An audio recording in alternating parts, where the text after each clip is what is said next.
There is a particular kind of person who needs you to know, from the very first moment they meet you, that you are not quite good enough for what you're being allowed into. They don't say it directly. That would be too easy to name and too easy to defend against. They say it in the way they look at your shoes when you walk through their door for the first time, in the way they ask about your family, in a tone that is technically a question but is really an audit, in the way they refer to your career, not to you but to their son later, in a conversation you were never supposed to know about, as her little hobby. In the way, over 6 years of holidays and Sunday dinners and family vacations and every occasion that should have belonged to you and the person you married, they made it quietly and consistently clear that you were a guest in your own life and that the invitation could be revoked. My ex-mother-in-law's name was Dolores, and for 6 years in texts she sent to my husband that he eventually stopped hiding from me because he'd run out of reasons to bother, she called me the trash. Not difficult, not wrong for him, not someone she didn't connect with. The trash, a noun, a category, a thing you put outside when you're done with it so someone else can take it away. I want to tell you what I did the morning the divorce was finalized, because it matters more than anything else in this story. But first I need to tell you who I am and why this particular woman decided I was the kind of thing she could get rid of. My name is Nadia.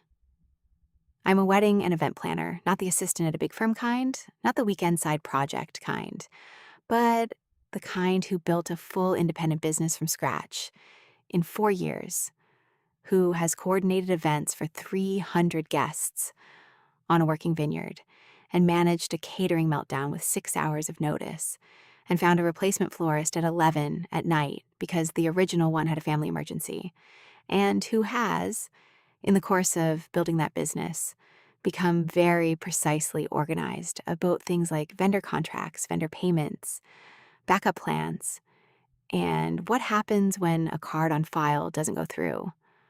I know better than anyone what a declined card looks like in the middle of an event. Oh, I have spent years building systems specifically so it never happens to any of my clients. I understand the exact shape of that humiliation, the pause when the terminal reads the number, the look that passes between the server and the manager, the silence. Before the conversation nobody wants to have in a room full of people who came to celebrate something. I know what it costs. I know what it feels like to be on either side of it. This is important for later. I met Marcus at a friend's birthday dinner when I was 27. He was funny in the specific way that certain people are funny, quick, observational, the kind of wit that makes a table feel like the best place to be. He was warm with strangers. He was generous with praise. He remembered the names of waitstaff and asked them questions about their lives, which is, I have found, one of the more reliable indicators of a person's actual character. He also had a mother who called him 4 times a day and had a key to every place he had ever lived, including the apartment that became our apartment, and later the house that became our house. I knew this going in. I told myself it was devotion, that some families were simply closer than the one I'd grown up in, that the fact that Dolores had an opinion about the thread count of the sheets Marcus was bringing into our shared bedroom was an expression of love, not a preview of the next 6 years. I was wrong about that. I was not wrong in a way that was stupid. I was wrong in the way that people are wrong when they choose to believe the most generous interpretation of someone because they love the person that someone raised. I gave Dolores every benefit I had. She did not return any of them. She decided, I think almost immediately, that I was not the right category of person for her son. Not the wrong person. That would imply she had considered me individually. The wrong category. My family didn't have the right geography. My business was too new and therefore not yet real. My opinions about the direction of our shared life were noted and then quietly discussed with Marcus in private phone calls that I was not part of, and that he would summarize to me later in a way that was designed to smooth over the original version. I was, in Dolores's framework, a temporary arrangement that Marcus had not yet recognized as temporary. She never said this to me. She said it, as I mentioned, to Marcus, in texts that I saw over the years in fragments. Sometimes because he'd left his phone face up on a table. Sometimes because something in his behavior after a phone call with her made me ask directly what had been said. The language evolved. Early on, it was, "Not sure she's right for you, sweetheart." By year 3, it was, "She's never going to put us first." By year 5, in a thread I saw because his phone buzzed on the nightstand at midnight, and the preview was visible from where I was lying. It was the trash. I screenshot it. Not in the moment. In the moment, I put the phone back exactly as it had been and went back to sleep. Because I am a person who does not make decisions at midnight on a feeling. I screenshotted the next morning, after Marcus left for work, added it to a folder on my personal cloud storage, and said nothing. That folder, by the time our divorce was final, had 67 items in it. The marriage ended on a Tuesday in June, during what should have been our 7th wedding anniversary trip to Portugal. Marcus had known about the trip for 4 months. I had planned it the way I plan everything, either specifically thoroughly, with confirmation numbers and backup reservations and a detailed itinerary that left room for spontaneity without leaving room for disaster. I had wanted to go to Lisbon for years. I had wanted to go with him specifically to a city where neither of us had any history with anyone, where Dolores's opinions about our dining choices and our sleep schedules and whether I was really the right energy for her son could not follow us across 8 time zones. 3 days before we were supposed to leave, Dolores announced that she was hosting a family reunion that weekend at her house, 2 hours away, and that she expected Marcus to be there. Marcus called me on his lunch break. He said his mom really needed him there. He said it was important to her. He said he thought we could reschedule Portugal. I asked him what he thought I should do with the non-refundable flights, the non-refundable hotel, the restaurant reservations, and the tour bookings, and the 6 months I had spent looking forward to something that he was now rescheduling. Because his mother had scheduled something on top of it on purpose, which I knew and he was pretending not to know. He said, and I want to be exact about this because it is the sentence that ended my marriage. "I think you should be a little more understanding, Nadia. She's my mother." I said, "I know she is." And then I said, "I need you to hear me clearly because I'm only going to say this once. If you go to that reunion, don't come home expecting things to be the same." He went to the reunion. He came home 2 days later. Things were not the same. I had spent those 2 days speaking with an attorney. The divorce took 11 months.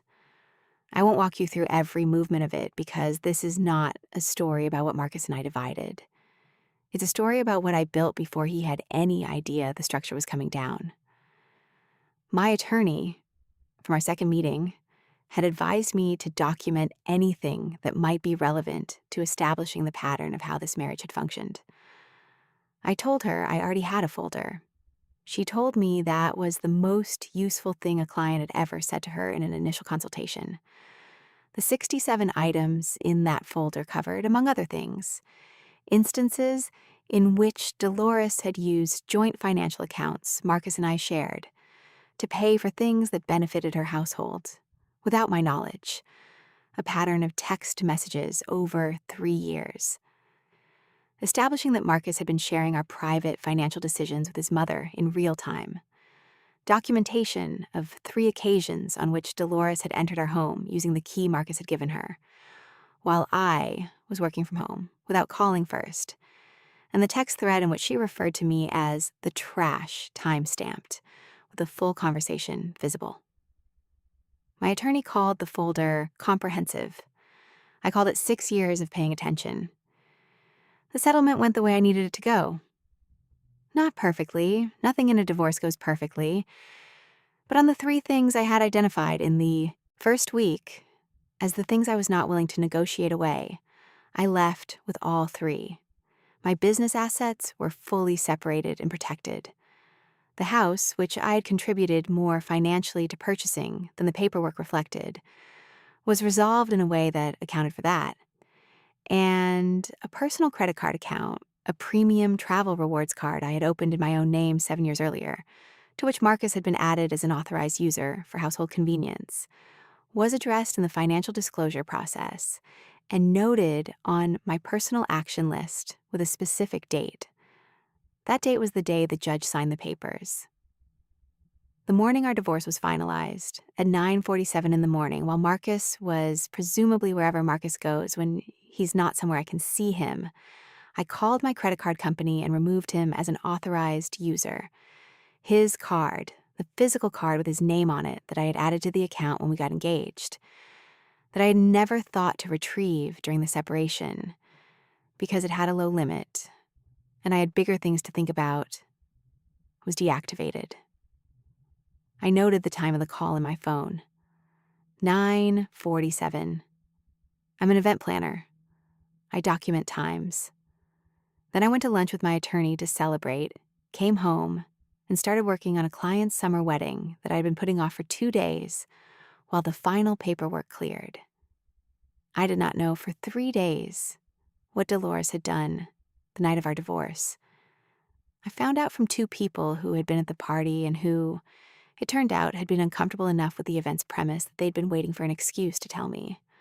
One of them had known me since before Marcus, a friend of a friend who had ended up in Dolores' social circle through a path that had nothing to do with our marriage, and who had been at the party not to celebrate, but because declining Dolores' invitations carried its own kind of social tax. Here is what Dolores had done.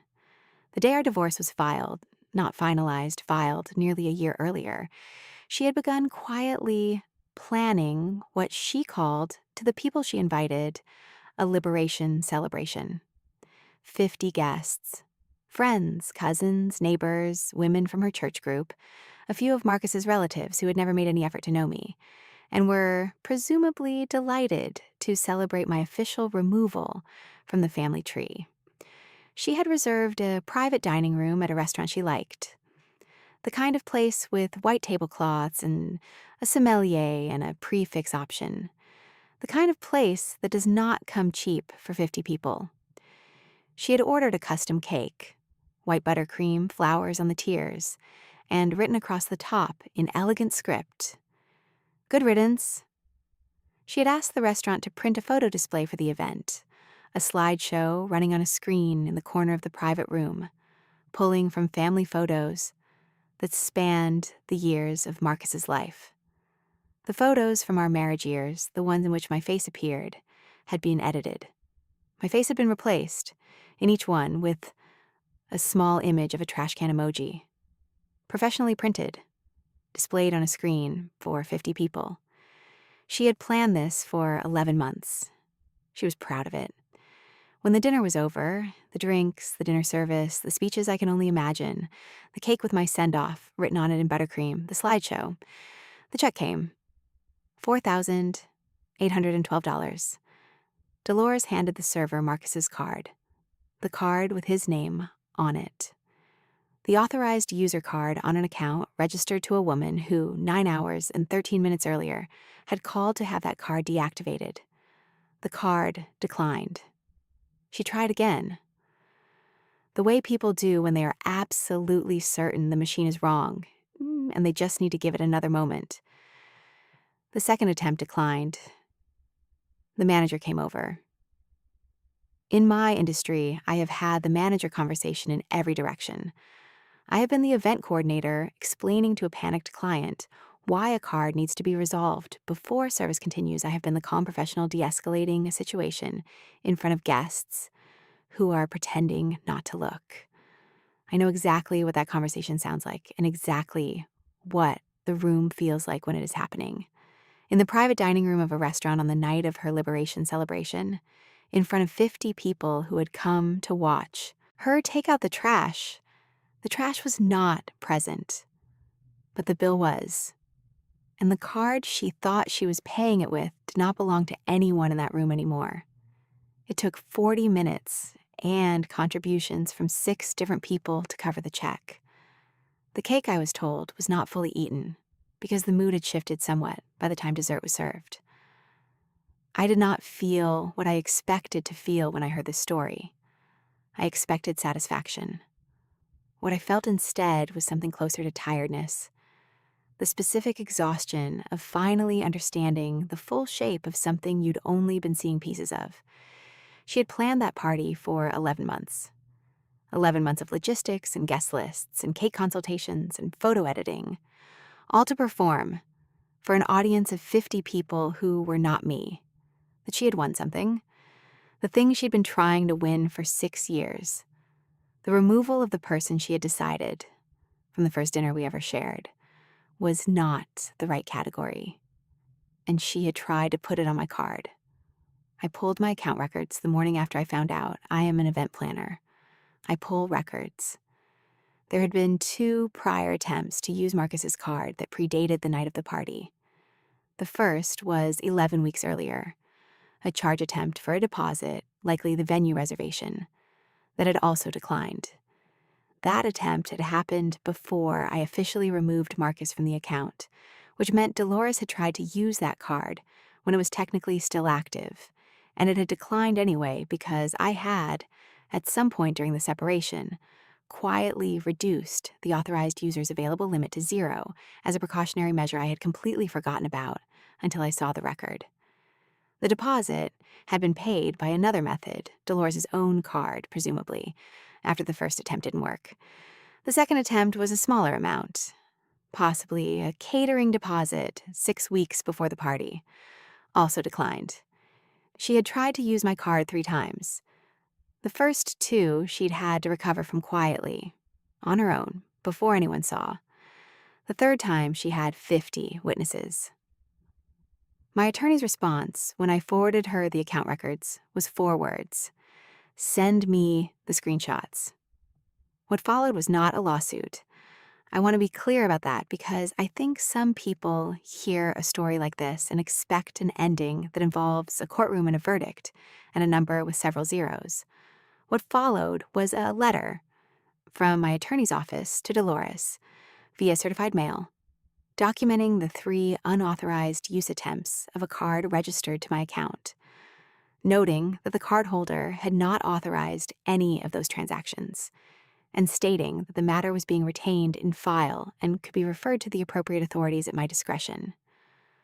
The letter did not demand anything. It did not threaten anything specific. It said, "I know what you did. I have the records. And whether this goes any further is entirely up to me." I have thought a lot about whether sending that letter was the right thing to do. I made the decision the same way I make every decision that matters. Not in the moment, not on a feeling, but after sitting with it long enough to understand what I actually wanted from it. I did not want to destroy her. I did not want to spend more of my legal budget on a woman I was already free of. I wanted her to know, with the specific clarity that a letter from an attorney delivers, that I had documentation of what she'd done, that I had chosen not to pursue it, and that this was a choice she should be grateful for. That is what the letter communicated. I was told secondhand, through the same mutual contact who had been at the party, that Dolores received the letter on a Tuesday and did not leave her house for 4 days. I do not know if that's true. I do not particularly need to know if it's true.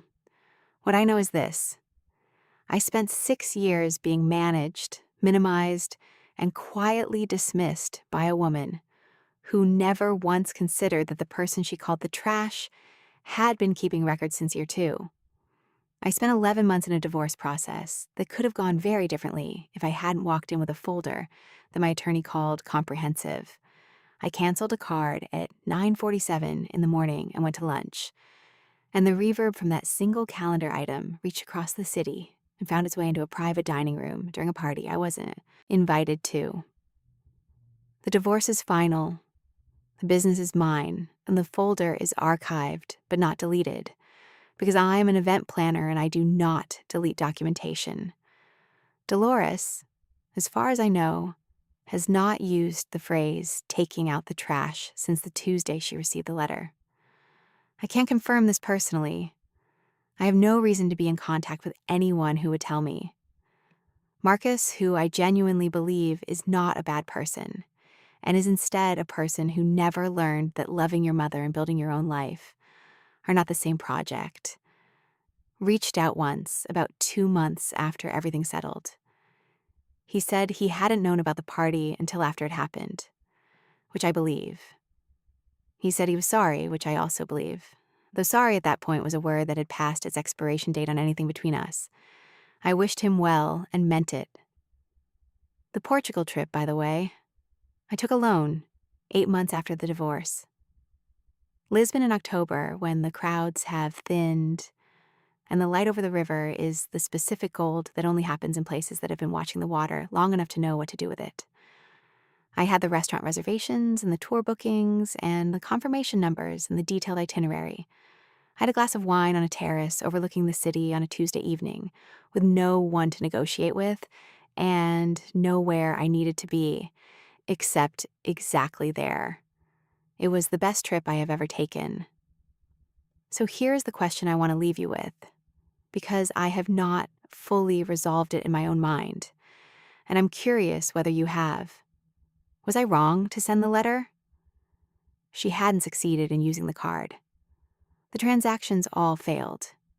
The only thing the letter did, functionally, was make sure she knew that I knew, and hand her the information that the woman she'd spent 6 years calling the trash had been documenting things the entire time. Some people would say, you were already free. You'd already won everything you needed to win. The card declined, in front of 50 people, and you weren't even in the room. Why send the letter at all? Other people would say, 3, attempted unauthorized transactions on an account in your name is not a personal slight. It's a paper trail. And a paper trail belongs to the person who has the documentation. Tell me in the comments which side of that you're on. And tell me what you would have done if you'd pulled your account records and seen what I saw. Thanks so much for watching. If this one hit home, please hit that like button, share it with someone who needs to hear it this week, and subscribe. I have a new story every week, and based on what's in the folder, there is more where this came from. See you next time.